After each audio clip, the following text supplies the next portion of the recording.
June 11th, 1955. Le Mans. Pierre Leveg's Mercedes flew into the crowd like a missile. It exploded midair. Magnesium body, filled with fuel. No roll bar, no halo, no safety cell. This wasn't just a crash, it was a massacre. Over 80 people were dead. Bodies charred, skulls crushed, limbs scattered across the stands. It was chaos. Blood smeared the concrete, and the race kept going. Yes, the race was not paused. Jaguar continued. Ferrari continued. Mercedes withdrew quietly hours later. Not from guilt, but because their board demanded it behind closed doors. The French organizers begged the FIA to stop the race. FIA refused. They didn't want to refund tickets or explain their lack of safety protocols. This wasn't Formula One officially, but the same governing body, the FIA, ran both. And this day, it defined their playbook for decades. The next morning, newspapers around Europe had conflicting death tolls, 46, 62, 80 plus. The truth was deliberately blurred. The French government censored footage. Photos were removed from the archives. Broadcasters were told to destroy the reels. The official line was a tragic, unavoidable incident, but it was avoidable completely. No crash barriers, no fencing, no medical helicopter, and the cars? Magnesium bodies that exploded on contact. This wasn't racing. This was playing Russian roulette with live rounds. The FIA learned one thing that day. Not how to prevent deaths, but how to suppress them. The same mindset followed Formula One into the 1960s. Spa, 1960, one of the most dangerous tracks in F1 history. June 19th, Chris Bristow crashed first. His Cooper T51 slid at Burnenville Corner. At over 120 miles per hour, his car skidded into the fencing. But this wasn't protective fencing. It was barbed wire put there to keep cows out of the field, not to save human lives. The wire caught his helmet, tore it off, tore his head clean off. His body lay decapitated on the side of the circuit for the rest of the race. Officials didn't even cover it. Moments later, Alan Stacey in a Lotus was struck by a bird on the face, lost control, crashed at full speed into a tree. The car exploded. He burned to death on the spot. 2 deaths, 1 lap, no red flag, no safety car. The race went on for 26 more laps, as if the bodies were just gravel. FIA called both unfortunate racing incidents. They didn't update track safety, they didn't bring medical helicopters, they didn't remove the barbed wire. They did, however, tell broadcasters to avoid replaying the crashes. And just like that, history was rewritten in real time. No memorials, no tributes, just drivers passing bloodstained corners like it was part of the course. It was the 1960s, and F1 still had no standard fire-resistant suits, no proper seatbelts in some cars, no crash structures. Most fatalities were listed as driver error. The only thing F1 upgraded was its ability to manage headlines. And then came Zandvoort, 1973. Roger Williamson Young, fast, fearless, just 25. His March car flipped and caught fire. He was alive, trapped upside down, screaming. No fire truck nearby. The marshals, untrained, under-equipped. They stood frozen. Only one person ran toward the car, David Purley, his teammate. He stopped mid-race, jumped out of his own car, and tried to lift the burning wreck with his bare hands. For minutes, Purley begged the marshals to help. They didn't. The flames grew. Roger screamed. Then the screaming stopped. Williamson burned alive while marshals stood 10 feet away. David Purley collapsed in the gravel, shaking. The FIA's official response? Emergency miscommunication. No one was penalized. No safety reforms were introduced. The race was never red flagged, and yet again the footage disappeared from future broadcasts. It wasn't just that they didn't save Roger, it was that they made sure you wouldn't remember him. Between 1970 and 1979, 12 drivers died in F1-related events. Every single one followed by the same process. No moment of silence, no day of mourning. Just a shrug and a restart. Even as legends like Jackie Stewart begged for changes like proper medical centers, helmets that didn't crack open like plastic eggs, fuel tanks that didn't ignite on impact, the FIA responded with one line: motor racing is dangerous. But what they meant was death is the price of spectacle. And as long as the cameras didn't show it, it didn't exist. Tom Price. South African Grand Prix 1977. A teenage marshal ran across the track, yes, across the live track, holding a fire extinguisher. He was trying to reach a stalled car on the opposite side. Price's shadow came barreling down the straight at full speed. He never saw the boy. The impact was gruesome. The fire extinguisher smashed into Price's head. It killed both of them instantly. Price's helmet was torn clean off. The boy's body was dismembered. The camera angle cut away. Broadcasters paused commentary. The footage never shown again. The FIA blamed it on inexperience of the marshal, but there was no accountability for the track organizers. No questions asked about why marshals were running across blind corners. No statement from the FIA president. The story faded into the background because that's what Formula One was best at, framing tragedy as destiny instead of exposing systemic failure. Jules Bianchi's Suzuka, 2014. The rain was falling hard at Suzuka, but Formula One did what it always does when it's afraid of looking weak. It pressed on. Lap 41. Adrian Sotil had just crashed at turn 7. Dunlop curve aquaplaned off into the barriers. No major injuries. But here's where the story twists into tragedy. A recovery vehicle, a 6.5-ton tractor crane, was sent onto the gravel while the race continued under double yellow flags. That alone should have triggered a safety car, but race control didn't act. The rain was intensifying, visibility was dropping, and the FIA never enforced the double yellows like a slow zone. Drivers still went through at speed. Then came Bianchi, Marussia 17. He hit the same water patch, same trajectory, no control, and this time, no barrier to absorb absorb the impact. His car slammed directly into the rear of the crane. The machine wasn't even designed to deflect, it was industrial, not motorsport ready. The car dove under the crane, and Bianchi's helmet struck the lower chassis of the vehicle with immense G-force, nearly 92 G. His brain shifted inside his skull. He was alive, but silent. The FIA camera feed, which had been tracking the tractor, instantly cut to wide angles. The replay? Never shown. Only a vague mention on commentary. Even the onboard feed went missing.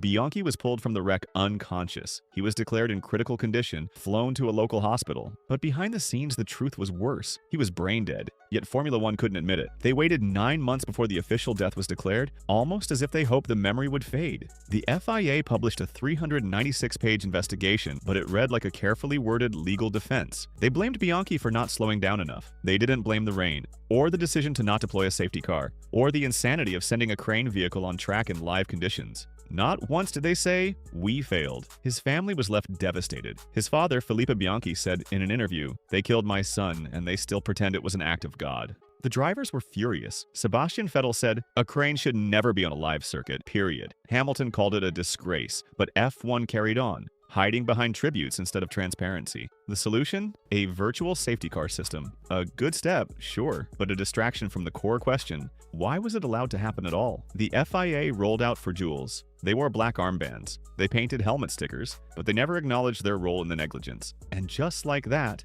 another life became a symbol instead of a scandal. Maria de Villota Duxford, 2012. She was the face of progress. First female F1 affiliated driver in years. Intelligent, skilled, and above all, resilient. Maria was conducting a straight-line test for Marussia at the Duxford Aerodrome. It was a routine procedure test: launch control, assess throttle mapping, basic brake functions. But when she pulled into the designated pit lane, something went catastrophically wrong. Her car surged forward unexpectedly. The pit zone wasn't protected. A trailer truck positioned without proper buffer or crash structure stood in her path. The tailgate was at helmet height. The car slammed underneath it. The metal edge tore through the cockpit and her helmet. She lost her right eye, skull fractured. She underwent emergency surgery. Doctors saved her life, but her F1 future was over. The FIA called it a freak accident. No deeper probe. No discussion about why a transport truck was placed without any underrun protection. No reevaluation of test safety protocols. The team quietly shifted blame to a technical failure. And then, a year later, she was found dead in her hotel room. The autopsy revealed cerebral swelling linked to her previous injuries. Her family said her death was a delayed consequence of the crash. The FIA never reopened the case. Her name was honored in speeches. Her photo shared on women in motorsport panels. But the deeper accountability for test safety, for circuit design, for carelessness was never addressed. Maria became a mascot, a reminder of what could have been, not what should have been prevented. Helmuth Koinigg Watkins Glen, 1974. A quiet Austrian rookie. Polite, talented, hungry to prove himself. Helmuth Koinigg made his debut in Formula One with Surtees. At the US Grand Prix in Watkins Glen, on only his second race, he lost control at turn 7, not at 200 miles per hour, but a manageable speed. His survival should have been guaranteed, but the barriers weren't bolted properly. The lower section of the Armco buckled under the car's weight, and instead of decelerating, his car wedged beneath the top beam, which sliced through the cockpit. Helmuth was decapitated instantly. A clean cut. The sort of detail that never makes the press release. The footage was never shown. The crash was deemed too disturbing. But even more disturbing was the FIA's response. They simply stated that safety standards were met. Despite the fact that François Sévère had died the previous year on the same circuit, in the same corner for the same reasons, no changes had been made. No barrier updates. No serious review. Watkins Glen continued hosting races until 1980. Koinigg's death was absorbed into a system that had already made its peace with burying the young. Marcus Höttinger Hockenheim, 1980. It was a Formula 2 race on the same weekend as the German Grand Prix. Marcus Höttinger was struck by a loose wheel during the race. The wheel came from another car, bounced high into the air, and hit Höttinger directly on the helmet. He died instantly from a basilar skull fracture. It wasn't a freak incident. There had been no wheel tethers installed to measure other series were starting to adopt. But what did F1 do? Nothing. They didn't even interrupt the support schedule. The paddock was informed discreetly. No track-wide announcement, no moment of silence. Nothing for the fans in the stands. The footage wasn't released. The medical report was never made public. The race continued, the weekend continued, and Marcus became another invisible name on a growing list of disposable talents. Ayrton Senna Imola, 1994 Sunday, May 1st. The air was already cursed. Rolling Roland Ratzenberger had died the day before his front wing snapped at 190 miles per hour and he crashed straight into the wall. But even earlier in the weekend, Rubens Barrichello had survived a horrific airborne wreck. Imola was bleeding already, and F1 should have stopped the weekend cold. But it didn't. They called it an unfortunate streak and powered on. Then came lap 7 of the San Marino Grand Prix. Senna's Williams hit the Tamburello corner fast, flat, unforgiving. He lost control. The car flew off and slammed into the wall at 145 miles per hour. The front right wheel sheared off. The carbon suspension arm catapulted backward straight into his helmet. He didn't move. The FIA helicopter footage zoomed out. The onboard feed abruptly cut. Medical cars arrived, but the cameras avoided close-ups. They kept telling viewers, "We don't know how serious it is." But they did know. He was declared dead in the hospital later that day, but his heart had already stopped on track. The reason for this delay? If a driver dies on the circuit, Italian law requires a criminal investigation. If he dies in hospital, it's a private medical matter, and so a cover-up was manufactured in real time. The Williams team, led by Patrick Head and Adrian Newey, admitted later they had modified the steering column at Senna's request. He wanted more room in the cockpit. The team cut and welded the shaft manually, a weak point that likely cracked during the race. Telemetry confirmed Senna was braking, not steering,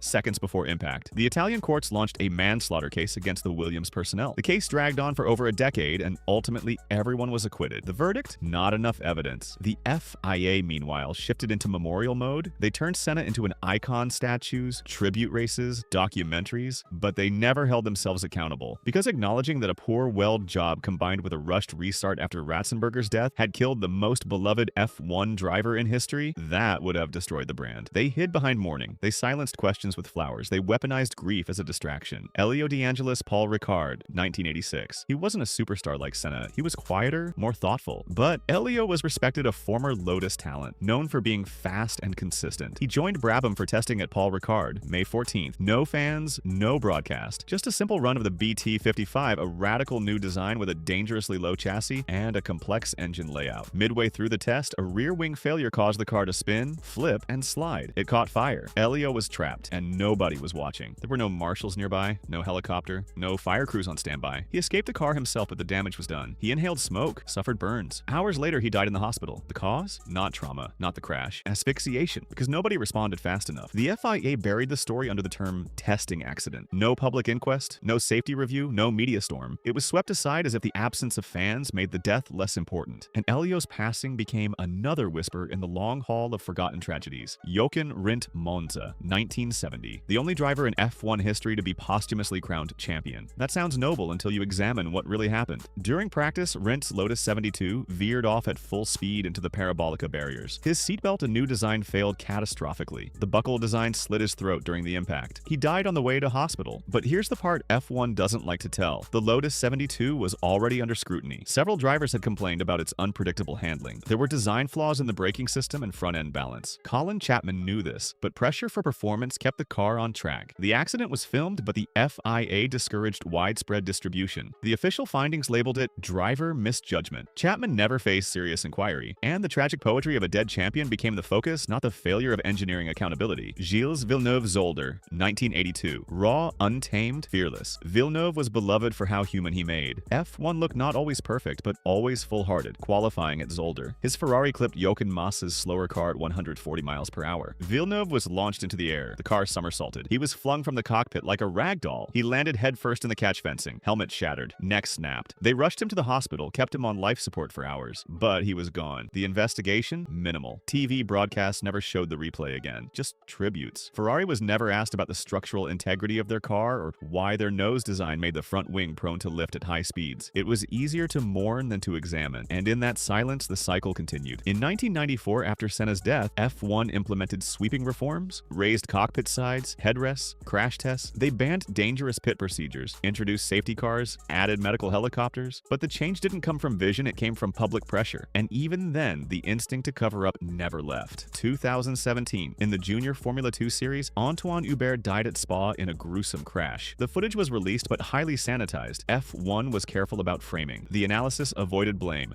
No accountability. In 2021, Juan Manuel Correa, who survived that crash, accused the FIA of downplaying safety flaws. His statements were not covered by major outlets. No whistleblower policy was triggered. No apology to families, because the lesson stayed the same. Control the footage. Delay the narrative. Sanctify the driver. Move on. In the world of Formula 1, death is not just a possibility, it's a PR problem. Every coffin is cushioned with ceremony. Every fatality becomes folklore. And every Every mistake is buried beneath legacy. But the truth lies not in the victories, but in the voices that were silenced too soon. And if F1 doesn't confront those ghosts honestly, they will keep haunting every corner, every straight, every checkered flag. Because the only thing worse than dying on track is being forgotten by the sport you died for.